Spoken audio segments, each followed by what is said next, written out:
sou o professor Irã Parente, este é o canal Operando Conhecimento e vamos iniciar agora a nossa 13ª webaula sobre a playlist de ferramentas da qualidade. Desta vez vamos falar sobre o benchmarking. Segundo Palladini, o benchmarking é a estratégia mais utilizada para promover a atualização de processos baseada em concorrentes.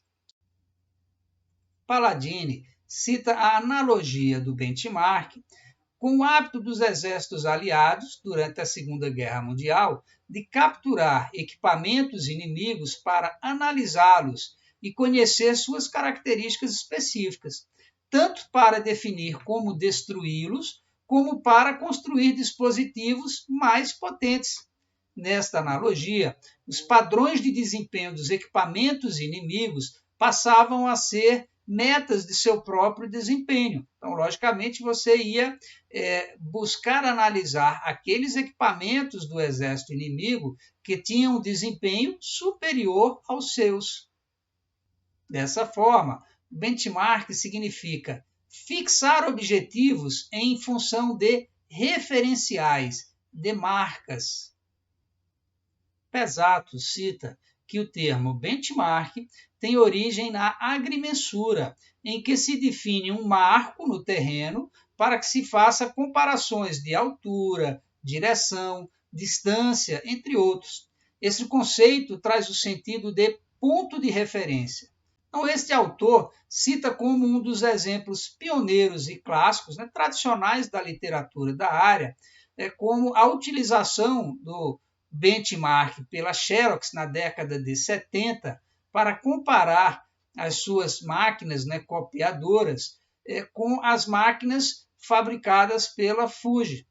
Então, ele chegou à conclusão com essa atividade de que o seu custo de produção chegava a ser, em alguns casos, superior ao preço de venda do seu concorrente. Então, ele precisou desmontar algumas máquinas da concorrência para tentar entender, para estudar como elas eram montadas, quais as estratégias de manufatura, quais os materiais. Então, esse é um dos primeiros casos clássicos estudados pela literatura sobre o benchmark.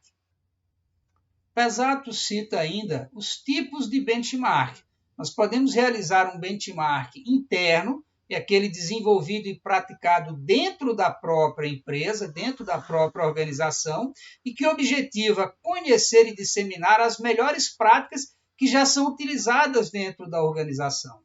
Podemos realizar também um benchmark competitivo, que é aquele benchmark orientado para detectar as melhores práticas dos concorrentes, podendo ser necessário, muitas vezes, contratar uma consultoria externa, em função, muitas vezes, da dificuldade de você conseguir essas informações. E podemos ter também o benchmark funcional ou genérico, que tem por foco identificar boas práticas de empresas tidas como excelentes, porém não necessariamente concorrentes. Você pode ser um fabricante de automóveis e ir buscar, através do benchmark, as melhores práticas, por exemplo, de gestão de pessoas. Então, esse seria um exemplo de um benchmark funcional ou genérico. Gonçalves, apoio de Pesato, ele cita 5 fases específicas para a implementação de um processo do benchmark. Primeiro, planejar. É o P do PDCA. Vamos sempre começar pelo planejamento. Então, definir onde se aplica o benchmark e a equipe. Entender o objeto de estudo do benchmark e selecionar os parceiros para a atividade. A segunda fase consiste da coleta, coleta dos dados. Então, definir o método de coleta de dados, coletá-los e registrar as conclusões. A terceira fase é a fase de análise. Então, você já fez o planejamento, já foi em campo, já coletou as informações, agora é identificar as falhas, identificar as causas e projetar qual o desempenho futuro que você deseja. Na quarta etapa, é a etapa de adaptação. Então, você não vai simplesmente copiar e colar o que você viu, a prática que você analisou em outras organizações. Você vai entender a lógica desta atividade, entender e analisar como ela pode ser implementada da melhor forma na sua organização, na sua realidade. Então, é analisar e propor alternativas, obter validação e definir os planos de melhoria. E, por fim, na quinta etapa, que é a etapa de melhoria, é implementar os processos de melhoria, monitorar os resultados e reavaliar as metas, com base no processo de feedback. Alves cita os seguintes benefícios da utilização do benchmark. Então, introduz novos conceitos de avaliação, um melhor conhecimento da própria organização, a possibilidade de aprender com os melhores, aqueles que detêm as melhores práticas do mercado, a indicação de prioridade para as ações de melhoria, fixar objetivos e metas mais viáveis e realistas, atingir novos patamares de desempenho, melhorar o conhecimento de seus concorrentes e do seu nível de competitividade atual, e desenvolver uma cultura mais aberta ao exterior e à avaliação. Estas são as referências utilizadas nesta webaula.